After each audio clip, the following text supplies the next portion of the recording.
네, 오늘은 그 말씀, 제목이 그 말씀, 요한복음 1장 14절입니다. 우리는 요즘에 특별한 계절을, 시즌을 보내고 있죠. 예수님을 기다리는 그런 영적 계절을 지나고 있습니다.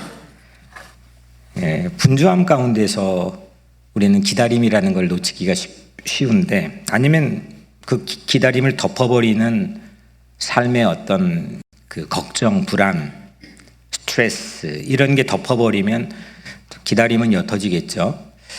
여하튼 그 기다림이라고 하는 게 아주 소중한 중요한 영적인 계절을 지나고 있는데 잘 기다리고 계십니까?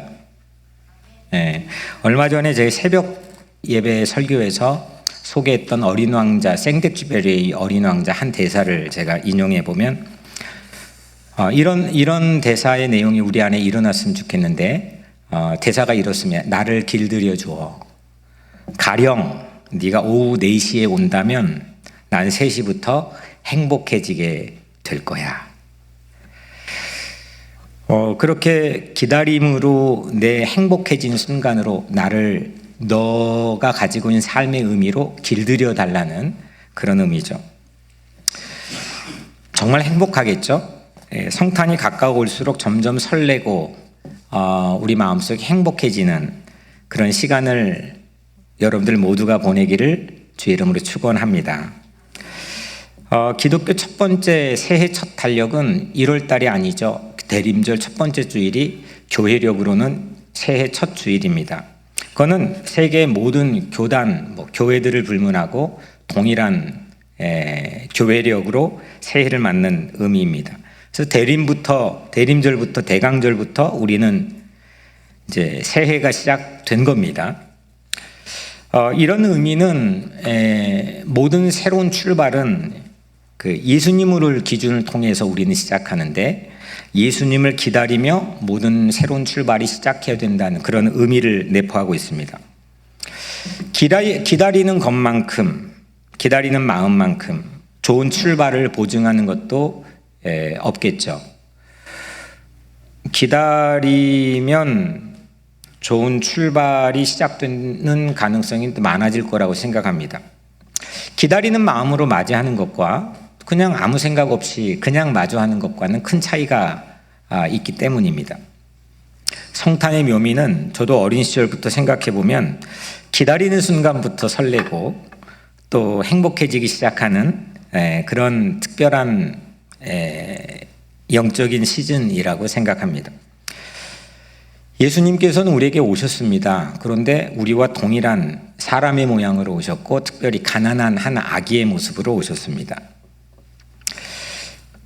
마태, 마가, 누가복음에는 그 아기 예수로 오신 그 탄생 기사를 우리에게 소개하고 있지만, 요한은 매우 특별한 증언으로부터 우리를 안내합니다. 그 아기 예수로 오신 그 예수가 말씀, 그 말씀, the word, 그 말씀이었다고 하는 증언입니다. 오늘 우리가 한 절 읽은 말씀이죠. 말씀이 육신이 되어. 한번 따라해 볼까요? 말씀이 육신이 되어 우리 가운데 거하심에. 이겁니다. 이게 요한의 매우 특별한 그 예수, 특히 성탄의 사건에 대한 증언입니다. 본래 말씀이셨는데 그 말씀이 사람이 되었다는 겁니다. 그리고 우리 가운데 거주했다는 의미는 텐트 쳤다, 장막을 쳤다는 겁니다. 우리 안에 주소지를 삼았다는 거죠. 그 말씀이 우리에게 오셨고, 사람의 모습으로 오셨고, 우리 안에 거주하셨다. 이게 요한이 우리에게 증언하는 성탄의 사건입니다. 특히 말씀, 오늘 이 설교 제목이 그 말씀입니다. 우리가 영어에서는 이 정관사 더를 붙일 때는 오직 하나뿐이고 특별히 지정된 그걸 나타낼 때는 더를 붙이죠. 오늘 말씀 앞에는 그 the word, 그 말씀입니다. 그냥 위대한 한 성인의 그 영향을 줬던 말이 아니고 그 말씀이 하나님이셨다는 거죠. 그 말씀이 그런데 사람이 되셨다는 겁니다. 그리고 예수가 그 말씀이셨다는 겁니다. 아멘? 그리고 그 말씀은 태초부터 계셨고 그 말씀으로 세상은 모습을 드러냈다는 겁니다. 놀라운 사건입니다. 이게 사실은 일주일 내내 늘 이 설교하는 내용이기도 하지만 이 인카네이션이라는 성육신을 그 말씀이라는 요한의 증언에 비추어서 어떻게 하면 우리 성도들이 쉽게 이해할 수 있을까 빗댈 수 있는 비유를 찾는데 찾을 수가 없었습니다. 찾아보면 옆에 놓아두면 너무 이게 급이 떨어지는 느낌이 그냥 사건입니다. 말씀이 사람이 되어서 우리 가운데 거하셨다는 이 인카네이션이라는 성육신의 사건은 이거는 뭘로 이렇게 말할 수 없는 믿지 않고 믿음의 영역 이외에서는 이건 설명이 불가능한 그건 하나님의 위대한 사건인 줄로 믿습니다.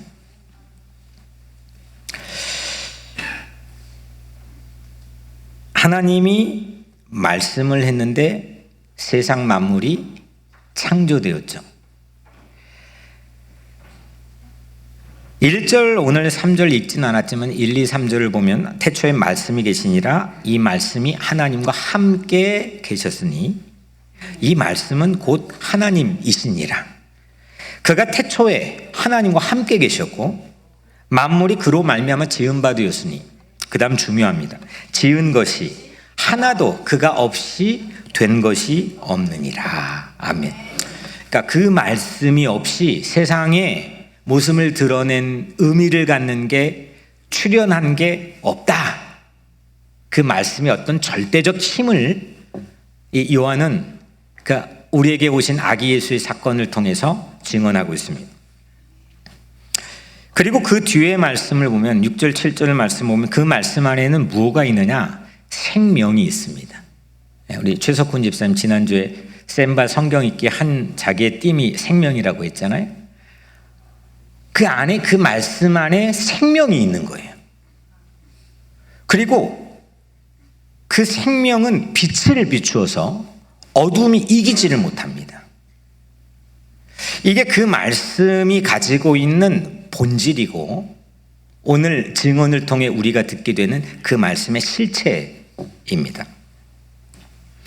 세상 모든 만물을 잊게 한 그 말씀의 웅장한 파워, 그 웅장한 힘이 예수님에게 있다는 거죠. 아멘. 네. 또 생명을 잊게 하고 생명을 붙들고 메인테인하게 하고 죽은 것도 다시 살려낼 수 있는 그 생명의 웅장한 힘이 그 말씀이신 예수님 안에 있다는 겁니다.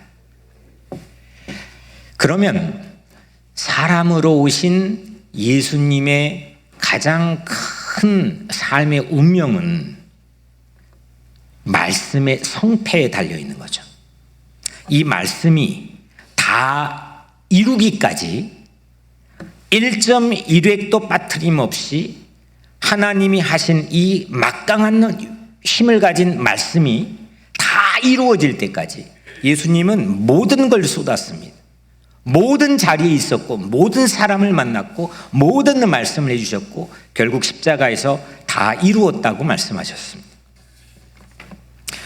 예수님에게 가장 큰 거는 말씀의 성패입니다. 그렇다면 우리 신앙인의 가장 큰 운명은 그 말씀을 믿는 데 있는 거죠. 오늘 12절에 읽지는 않지만 같은 장에 영접하는 자, 곧 그 이름을 믿는 자들에게는 하나님의 자녀가 되는 권세를 주셨으니, 그러니까 예수님 이후에 세상이 인간은 성서가 두 가지 부류로 나눕니다. 모든 걸 다 통합하고 모든 걸 다 통하게 하고 모든 사람들을 하나의 관계로 엮어내는 복음이지만 딱 두 부류로 나누죠. 그 말씀이신 예수님을 신뢰하고 믿는 사람, 또 믿지 않는 사람. 결국 우리 신앙인의 운명은 그 말씀을 신뢰하고 믿는 데 있습니다. 하나님께서는 말씀하신 대로 신실한 하나님, 변개치 않으시는 변함없는 하나님은 그분이 말씀하신 대로 예수님께서 오셔서 반드시 모든 일을 이루시고 행하신 분이라고 믿는 것, 그게 우리 신앙인의 운명입니다. 그래서 그 말씀이신 예수님을 정말 기다릴 수 있는 여러분들의 삶이 되기를 축복합니다. 내 마음에 탁 하고 꽂힐 그 말씀, 내가 영접할 수 있는 그 말씀이 들려지고 신뢰되고 믿을 수 있는 여러분들의 삶이 되기를 축복합니다. 세상 만물을 지으신 거기다 무슨 파워가 그 옆에 비견될 수 있겠습니까? 세상 만물을 출현하게 하고 모습을 드러나게 한 그 웅장한 힘, 그 말씀의 힘이 내 안에서 나를 하나님의 자녀로 새롭게 지어주실 것을 믿으시길 축원합니다. 이게 오늘 요한의 증언입니다. 과학소설가로는 전 시대를 통틀어 넘버원으로 꼽고 있는 테드 창이라고 하는 소설가가 있는데, 이 사람이 쓴 소설이 당신 인생의 이야기라는 책입니다. 이 책의 목차가 보면 맨 앞에 있는 목차가 바벨론의 탑 2해, 0으로 나누면 72글자, 지옥은 신의 부재.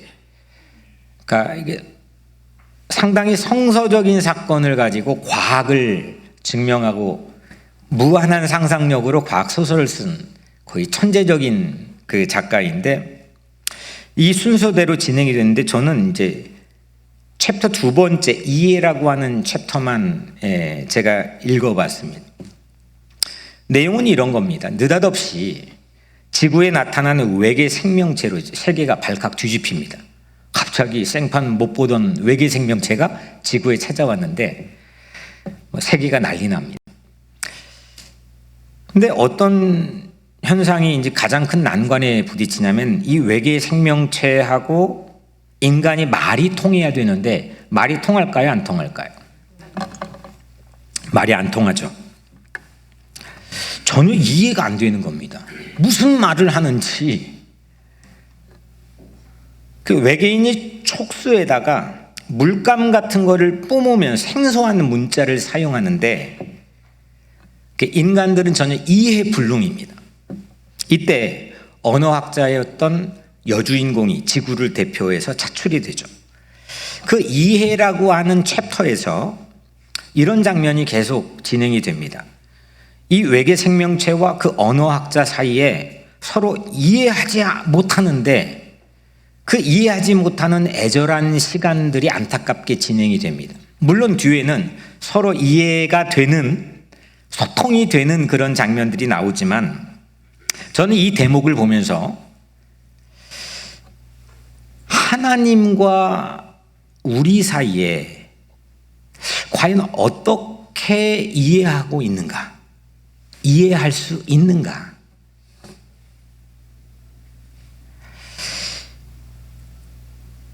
서로 이해가 안 되는데 이해하는 척하고 있지는 않은가? 아니면 우리가 영어 배울 때 그러잖아요. 어떨 때는 하나도 안 들리는 것 같은데 어떨 때는 괜찮은 것 같아요. 내 컨디션도 좌우하겠지만 들리는 것만을 가지고 내가 이해했다고 판단할 수도 있는 거잖아요. 하나님과 우리 사이에도 내가 내 입장에서 알아들을 수 있는 내용만으로 하나님 전체를 내가 다 안다고 생각하는 건 아닌가? 때론 그거 착오로 인해서 전혀 오해하고 있지는 않은가?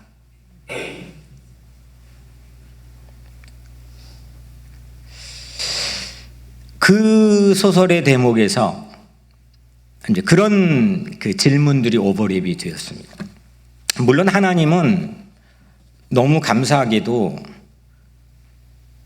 다양한 인간의 언어로 이 성서를 번역해서 우리에게 주셨습니다. 하나님의 뜻을 담고 있는 놀라운 보고입니다. 언어 체계죠. 첫 번째 언어는 이스라엘 말 히브리어였고, 두 번째 언어는 헬라어 그리스 말이었고, 세 번째 가장 대중적으로 사용됐던 1000년 동안 사용됐던 언어는 라틴어라고 하는 로마어였습니다.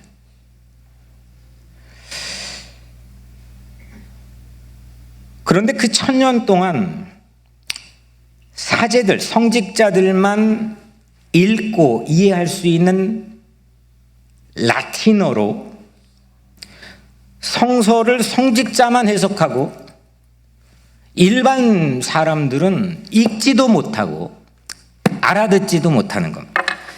그래서 일어난 게 우리의 이제 믿음의 뿌리이고 선조인 개혁교회, 개신교의 시조인 마틴 루터를 비롯한 종교개혁가들이 모든 사람들이 성서를 읽도록 독일어로 번역하게 했고, 영국에서는 영어로 번역하면 사형에 처해 있습니다.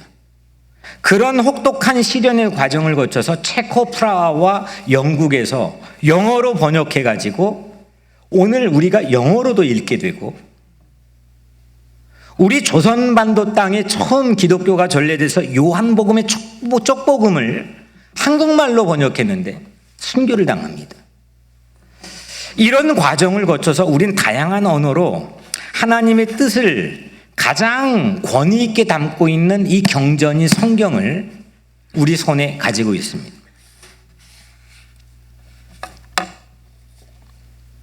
하나님께서는 성서로 하나님과 통할 수 있는 길을 열어주시는 거죠. 그런데 제 질문은, 그러면 저 어린 시절에 어른들은 여자들을 학교에도 못 보내서 우리 우리 할머니들이 글을 모르시는 분들도 많이 있단 말이에요. 무학으로 글을 몰라 성서를 읽을 수 없다면 그러면 하나님과 통할 수 없는 것일까? 이 성경을 이제는 다양한 언어로 다 번역이 됐는데도 아직 읽을 수가 없다면 그러면 하나님과 통할 수 있는 길이 없는 걸까? 저는 구약을 전공해서 히브리어를 전공한 건데, 히브리어나 헬라어를 모르면 하나님과 통하는 길이 조금 더 급이 낮아지는 걸까? 전혀 그렇지 않다고 저는 확신합니다. 왜냐하면 오늘 우리가 요한복음 1장 전체에서 말씀한 것처럼 하나님이 천지 만물을 뭘로 창조하셨어요? 말씀, 그 말씀, the word, 하나님의 말씀으로 창조했죠.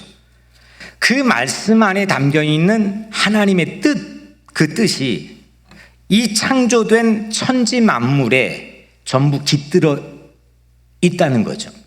그걸 바울이 깨달아서 로마서 1장 19절 20절에 이렇게 말씀하죠. 이는 하나님을 알만한 것이 그들 속에 보임이라. 하나님께서 이를 그들에게 보이셨느니라. 창세로부터 그의 보이지 아니하는 것들, 곧 그의 영원하신 능력과 신성이 그가 만드신 모든 만물에 보여 알려졌나니 그러므로 그들이 핑계하지 못할지니라. 아멘. 놀라운 말씀을 바울이 우리에게 전해준 거죠. 만물의 그 말씀의 능력과 신성이 다 깃들고 담겨 있어서 누구든지 그를 몰라도, 무학이어도 하나님을 모른다고 핑계할 수는 없다는 겁니다. 이걸 보편적 계시라고 합니다. 모든 사람들에게, 그 사람의 식자이건 무식자이건, 그 사람의 계층이 무엇이든, 그 사람이 어떤 인종이고 어떤 언어권에 속해 있건, 모든 사람들에게 하나님은 하나님이 자신을 알 수 있도록 그 말씀으로 천지 만물을 창조해 그 천지 만물을 바라보며 하나님을 깨닫고 알 수 있도록 하셨다는 거죠. 그 말씀의 파워입니다. 그 말씀이 오늘 여러분들의 마음에 찾아와 들려지고 그 말씀의 힘이 여러분들의 삶 안에서 역동적으로 다이나믹하게 다시 움직이기를 주의 이름으로 축원합니다. 세상을 창조하셔서 모두에게 하나님 만나고 하나님과 대화하고 하나님께 기도할 수 있는 길을 열어주신 그 말씀의 힘, 그 힘을 신뢰하고 믿는 사람들이 여러분들이 되기를 간절히 기원합니다. 이렇게 세상을 보며 하나님 만드신 천지 만물을 보며 인간은 하나님을 알 수 있고 이해할 수 있고 통할 수 있는 이제 기회, 찬스를 얻게 된 거죠. 그런데 한 가지 예기치 않는 큰 사건, 장애물 우리 인류 앞에 다가옵니다. 그게 뭐냐면 천지 만물을 창조해서 거기엔 깃들어 있는 하나님의 놀라운 신성과 능력이 깃들어 우리는 알 수 있다 했는데 그 자연, 그 만물이 신이 되는, 좀 어려운 말로 범신론, 그러니까 자연이 신이 되는 겁니다. 우상 숭배에 빠지게 됩니다. 이집트의 제국은 태양이 신이었습니다. 그래서 바로 왕, 이집트의 제국의 왕은 태양신의 아들, 라라고 불리는 태양신의 아들이 바로 왕입니다. 막강한 권력을 가지고 피라미드를 만들고 대제국을 이루었습니다. 바벨론 제국도, 아시리아 제국도, 페르시아 제국도, 그리스 제국도, 로마 제국도 저마다 전부 다 이 범신론에 빠졌습니다. 뭔가 자신의 권력과 힘을 유지하기 위해 보여지는 자연을 비롯한 만물을 하나님으로 만들어버린 겁니다. 하나님을 대적할 죄를 짓게 된 거죠. 하나님의 통할 수 있는 길이 이제 막혀버린 겁니다. 그런데 하나님께서는 포기하실 수 없는 그 사랑으로 이제 우리에게 직접 찾아오십니다. 그것이 오늘 함께 나누었던 말씀이 사람이 되신 예수의 탄생 사건입니다. 그 말씀이신 하나님이 이젠 살과 피를 가진 사람으로 우리 인간에게 오셨다는 거죠. 그분을 우리는 예수님으로 믿고 고백합니다. 그래서 예수님은 하나님과 통하게 하는 유일한 중보자가 되어주십니다. 이제 우리는 그래서 그 말씀이신 예수님을 영접하고 그래 하나님과 통하게 되고 그 예수를 믿으며 하나님의 자녀가 되는 권세를 누리게 되는 거죠. 말씀이신 예수를 통하여서 하나님의 자녀가 되는 놀라운 특권과 파워를 얻게 되는 겁니다. 그래서 예수님의 모든 삶이 바로 The Word, 그 말씀이신 겁니다. 그 말씀이 이 땅에 오셔서 태어나시고 살아가신 모든 말씀, 모든 예수의 삶, 생애 자체가 The Word, 그 말씀인 거죠.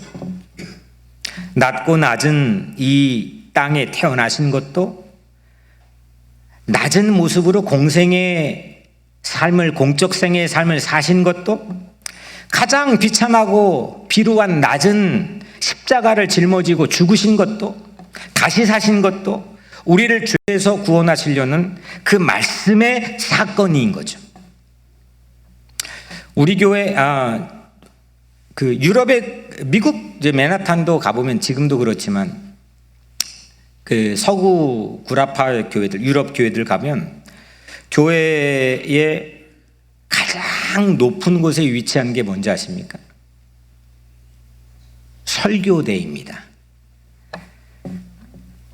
설교는 하나님의 말씀이 우리에게 그 말씀이 선포되는, 이건 적당하게 넌 이렇게 할게, 난 이렇게 양보할게, 타협이 아니고 협상이 아니고 선포, 클레임은 클레임 건다는 거잖아요. 그러니까 여러분들의 클레임을 거는 선포된 말씀이 가장 높은 위치에 있습니다. 거기에 거의 대부분은 독수리가 날개침이 올라감 같이 성경을 놓는 그 설교단은 이 독수리로 돼 있죠. 이게 지금도 유지가 되고 있는 가장 큰 교회의 디자인, 교회당의 디자인 전통입니다. 제가 부임할 때도 저희 교회도 상당히 이게 높았던 거 기억하시죠? 네, 이렇게 계셨던 분들은. 이게 제가 올라가면 이게 너무 높았습니다. 키가 작은 저도 이렇게 높게 느껴질 만큼 상당히 높았습니다. 이게 미국 교회 예배당이었기 때문에 그런 전통을 따랐다고 추정합니다. 그런데 이제 우리는 이게 리노베이션을 하는 과정에 이 설교단을 거의 평면과 같은 레벨로 낮췄습니다.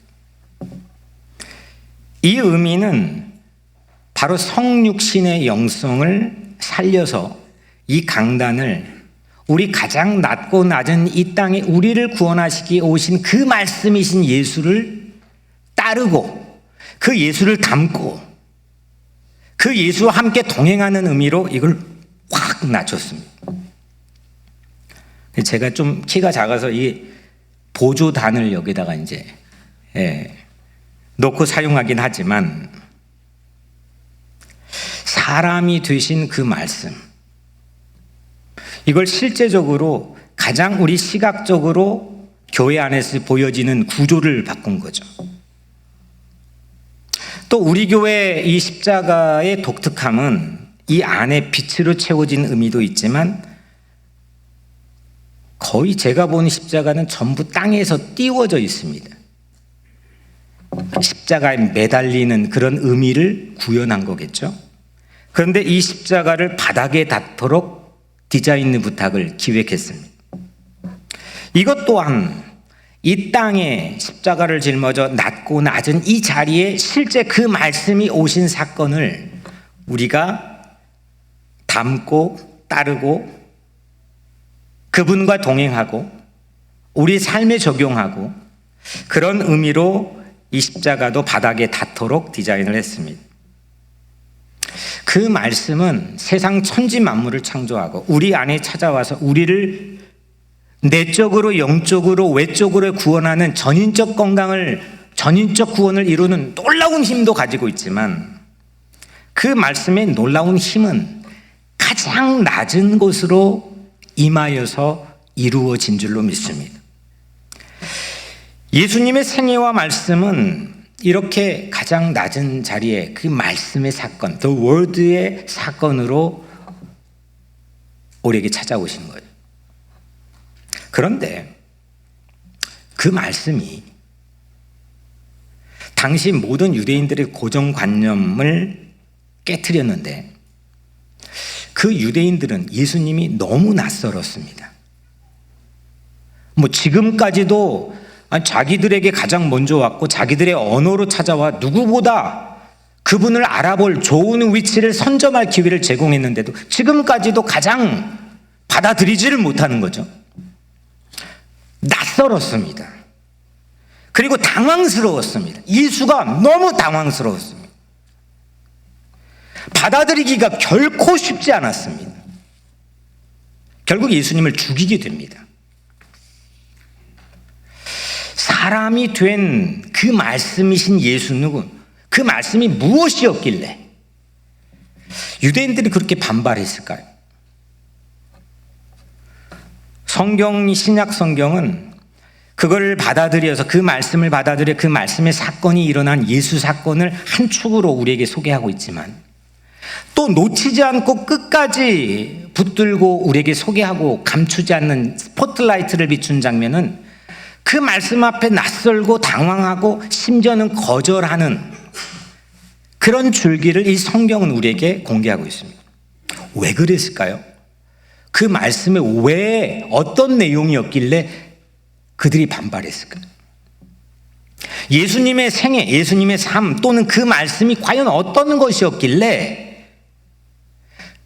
대다수의 사람들은 그걸 거절하고 그 앞에 당황하고 낯설어 했을까요? 왜 이 질문이 중요하냐면 지금부터 500년 전에 중세 1000년 동안의 사제들을 비롯한 대다수의 많은 신앙인들이 비슷한 모습을 보였기 때문입니다. 오늘 우리도 그 촉수의 물감을 빼가지고 외계 생명체하고 그 언어학자인 여주인공하고 인류하고 통하지가 못하는 모습처럼 우리들도 그럴 수도 있다는 거죠. 그러면 그런 질문이 매우 우리에겐 시의적절한 겁니다. 왜 유대인들은 그 말씀에 반발했을까? 이유는 이겁니다. 하나님이 우리 인간을 대하는 방식이 무조건적으로 속죄해 주시는 사랑으로 대해 주셨기 때문입니다. 그런데 그 사랑이 이 유대인들에게는 자신의 생각과 자신의 지위를 때로는 위협하기도 하고 여간 불편했던 게 아닙니다. 수 없는 복음서 안에 있는 신뢰들이 있지만 제자들이 떡을 먹는데, 진설병이 놓인 떡을 먹는데 손을 씻지 않았습니다. 이건 레위기에 나온 정결법을 어긴 겁니다. 그걸 보고 있던 바리새인들이 당신의 제자들이 왜 저 모양이냐고 예수에게 따졌습니다. 예수님이 이때 이렇게 말씀합니다. 너희는 어찌하여 너희의 전통으로 하나님의 계명을 범하느냐? 그들도 법 전문가들이고 누구보다 거기에 대한 어설러티를, 권위를 가지고 있는 사람들입니다. 그들이 마치 나침판 같은 역할을 했습니다. 그런데 예수님은 그 상황에 그들이 하는 말이 하나님의 뜻을 거스르는 거라고 얘기했습니다. 다시 말하면 그 말씀이신 예수님은 허기진 사람을 그 레위기 법전과 전통보다 더 존중했다는 겁니다. 근데 이게 무조건적입니다. 지난 주일 말씀했던 두 가지 예를 또 다시 반복해 말씀드리면, 안식일 허기진 제자들이 배고파서 길을 가다가 밭에 이삭을 잘라 먹었습니다. 바리새인은 그거 안 괜찮다고 했습니다. 그리고 예수까지 싸잡아 비난했습니다. 예수님은 뭐라 했습니까? 인자가 사람의 주인이라고 하며 괜찮아 했습니다. 이건 엄청난 충돌입니다. 가늠하다 현장에 잡혀온 여인은 도덕으로나 윤리로나 레위의 법전으로나, 군중들은 돌로 공개 처형을 합법적으로 할 정도로 이건 완전 안 괜찮은 거지만, 예수님은 심지어 그것조차도 괜찮다고 했습니다. 너 먼저 죄 질래 안 질래? 라고 묻지 않고 괜찮아 하고 넌 다시는 가서 죄를 짓지 말라 했습니다. 우리의 조건을 따져가지고 너에게 갈까? 너에게는 갈까? 따져 물어서 우리에게 오신 게 아니라 그냥 오신 겁니다. 그 말씀이. 이걸 우리는 은혜라고 부릅니다. 무조건적이고 이유를 알 수 없는, 상냥할 수 없는 하나님의 사랑입니다. 하나님이 조건 없이 봐주시니까 우리는 하나님의 자녀가 된 거죠. 바로 The Word, 그 말씀은 지난 주일 나눈 바대로 하자면 무조건적, 긍정적 존중입니다. 우리 각자 스스로가 세상에게도 때로는 버림받고 배신당하고 내 환경도 나를 버리고 내 각자의 자신도 나를 버려야 될 만큼 존중의 가치를 잃어버릴 때가 있지만, 그 인생까지도 그 말씀이신 예수님은 무조건 사랑하고 먼저 찾아오시고 받아들여 주십니다. 그 사랑이 나에게 먼저 찾아오고 그 사랑 앞에서 무너지고 회개하게 되는 거죠. 바로 그 말씀이 나에게도 찾아오게 되기를 주의 이름으로 축원합니다. 그게 예수 믿는 겁니다. 그것이 나에게 일어나는 게 2023년 오늘 우리에게 주어진 성탄의 의미인 겁니다. 역사적 사건을 되뇌어서 그걸 성서의 경전에 가져다가 그거를 연극하고 그걸 찬양하고 그걸 하는 것도 물론 우리의 믿음의 근거를 똑바로 바라보는 것이기 때문에 중요한 거지만 더 중요한 거는 오늘 2023년 이 연말에 기다리고 맞이하게 될 성탄은 나에게 어떤 의미의 사건으로 일어나느냐 이겁니다. 그 말씀이 무조건적 사랑인 그 말씀이 내 안에 들려지고 채워지고 나를 바꾸고 나에게 새로운 힘을 불어넣고 그 사건이 우리에게도 일어나게 되기를 주의 이름으로 축원합니다. 예수님께서 그 말씀으로 The Word, 그 말씀으로 지난주 말씀한 걸로는 괜찮아 이렇게 하셨다면 그 말씀이 나에게 받아들여지고 들려지고 신뢰되었다면 하나님의 무조건 사랑이 내 안에 있게 되는 거죠. 그런데 우리는 아까 바리새파 사람들처럼 좀 불편한 구석이 있습니다. 우리의 경험상으로는 이게 방종으로 흐를 가능성이 있습니다. 우리 자녀들을 키우면서 그래 괜찮아 하다가 확 올라오죠. 아니 내가 계속 내 입장에서는 아내를 봐줬는데 어느 순간에 확 안 괜찮아지잖아요. 이 괜찮아가 오히려 방종을 조장한 거 아닐까? 이런 불안이 우리의 경험에 대한 축척이 인간의 부족한 연약한 모습이 이 복음을 밀어내버리는 경향이 있습니다. 그래서 괜찮아를 망설입니다. 근데 예수님이 괜찮아를 만약에 맛봤다면 어찌 우리가 쉽게 방종을 일삼을 수 있겠습니까? 십자가의 양옆에 두 강도가 매달렸습니다. 같이 죽었습니다.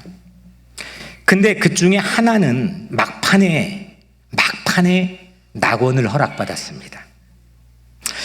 그 말씀을 읽는 사람들이 오늘 현대인들이 이거를 보고 핑계로 인생 뭐 아무렇게 조금 살다가 막판에 구원을 노릴 수도 있겠구나 생각한다면 오산이죠. 왜 오산이냐? 그 말씀을 이미 잘못 읽은 겁니다. 왜냐하면 한 강도조차 몇 분 안 남은 강도조차 십자가의 마지막 순간 찰나에 예수님이 괜찮아 너도 나랑 같이 낙원 가라고 경험한 것을 독자인 내가 믿는다면 내가 그 괜찮아의 사랑을 그 믿는 순간부터가 십자가의 마지막 5분이 되는 거죠. 방종 뭐 괜찮아 체념하면서 하는 그런 인간의 우울한 끼가 깃들어져 있는 괜찮아의 부정적인 요소, 이건 우리의 체험인 거지 하나님께서 무한한 무조건적인 사랑과 용서하심으로 우리를 그 십자가에서 용서하신 그 복음을 훼손할 수 없다는 겁니다. 그런데 우리는 우리 알량한 편협한 좁은 생각과 경험으로 복음을 재단하고 그래서 하나님의 무조건적인 이 십자가의 놀라운 사랑을 반감시키거나 때로는 반발하거나 거절하거나 누리지 못하는 경우들이 있다는 거죠. 무조건적 긍정적 존중과 사랑을 담은 The Word, 그 말씀, 그 놀라운 그 말씀이 오늘 내 안에 들려지게 되기를 주의 이름으로 간절히 축원합니다.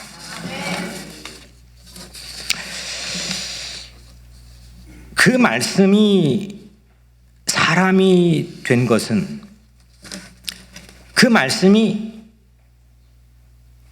살과 피가 됐다는 거죠. 그러니까 우리와 같은 삶으로 오셨다는 겁니다. 우리 언어에 오셨다는 거죠. 우리 일상에 오셨다는 겁니다. 아니, 하나님이 어떻게 나 같은, 아니, 내가 만나고 싶어 하는 사람도 나를 허접하게 생각해 나에게 잘 찾아오지 않고 거절하는 경우들이 많, 이게 아주 당황스럽고 낯설어지는 겁니다. 근데 그 말씀이 사람이 됐다는 것은 살과 피를 입은 사람의 모양으로 우리 삶에 오신 거고, 우리 일상에 오신 거고, 우리 말에, 우리 언어에 찾아오시는 겁니다. 그리고 내 안에 역사하시는 겁니다. 십자가의 선연한 보혈로 예수님은 그 말씀을 내 안에 그 말씀을 써주시는 거죠. 너를 사랑해.